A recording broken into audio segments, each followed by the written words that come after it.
నా దగ్గర రకరకాల పుస్తకాలు ఉన్నాయి. అతని దగ్గర రకరకాల పెన్లు ఉన్నాయి. ఆమె దగ్గర రకరకాల బట్టలు ఉన్నాయి. వారి దగ్గర రకరకాల మొబైల్స్ ఉన్నాయి.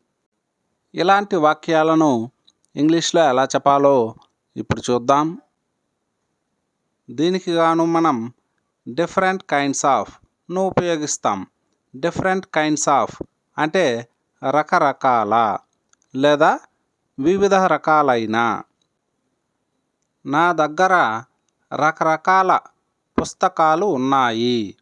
నా దగ్గర రకరకాల పుస్తకాలు ఉన్నాయి లేదా నా దగ్గర వివిధ రకాలైన పుస్తకాలు ఉన్నాయి.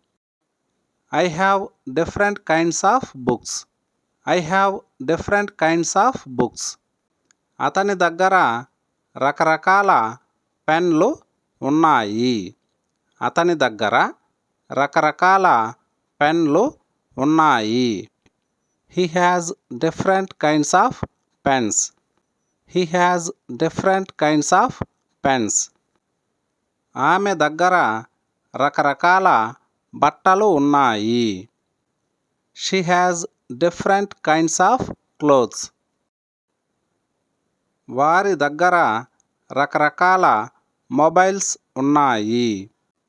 They have different kinds of mobiles. ఇప్పుడు మీకు ప్రాక్టీస్ కోసం ఒక క్వశ్చన్. నా దగ్గర రకరకాల ల్యాప్టాప్లు ఉన్నాయి. దీన్ని ఇంగ్లీష్లో ఎలా చెప్పాలో కామెంట్ సెక్షన్లో కామెంట్ చేయండి. Thanks for watching. ఈ వీడియో మీకు నచ్చినట్లయితే ఛానల్ను సబ్స్క్రైబ్ చేసుకోండి.